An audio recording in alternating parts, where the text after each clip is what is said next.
Welcome back to Ammaji kitchen. మన అమ్మాజీ కిచెన్లో మన చకచక చట్నీల సెక్షన్లో ఇంకో చకచకా చట్నీతో వచ్చేసాము. అదేంటంటే టొమాటో పుదీనా పల్లీల చట్నీ. సో టొమాటో పుదీనాతో పాటు మనం కొన్ని పల్లీలు కూడా వేసుకుని ఇవాళ చట్నీ ఎలా చేయాలో చూద్దాము. దీనికి ఫస్ట్ ప్యాన్లో 2 స్పూన్లు ఆయిల్ వేసుకుని పచ్చిమిరపకాయలు కొంచెం ఫ్రై చేసుకోవాలి. పచ్చిమిరపకాయలు ఫ్రై అయిన తర్వాత మనం 2 టొమాటోలు కోసుకొని అవి కూడా ఇందులో వేసుకొని కొంచెం 1 స్పూన్ చింతపండు వేసుకొని టమాటో చింతపండు చక్కగా మగ్గనివ్వాలి. ఈ 2 మెత్తగా అయినాక 1 స్పూన్ ఉప్పు వేసుకొని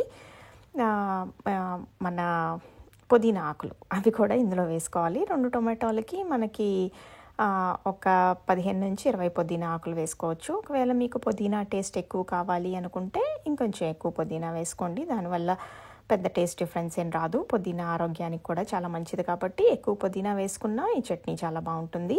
తర్వాత ఇవన్నీ మెత్తగా అయిపోయినాక మనం ఈ పేస్ట్ని మిక్సీ జార్లో వేసేసుకోవాలి.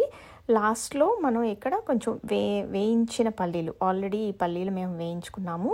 ఈ పల్లీలని ఇందులో వేసేసి మిక్సీలో వేసి మెత్తగా పేస్ట్ లాగా చేసేసుకోవాలి. ఇది మరీ వాటరీగా కాకుండా కొంచెం ఇలా చిక్కగా ఉంటే బాగుంటుంది. మిక్సీలో లాస్ట్లో గ్రైండ్ చేసుకునేటప్పుడు కొంచెం 2 వెల్లుల్లి రెబ్బలును కొంచెం జీలకర్ర కూడా వేసుకొని గ్రైండ్ చేసుకుంటే బాగుంటుంది.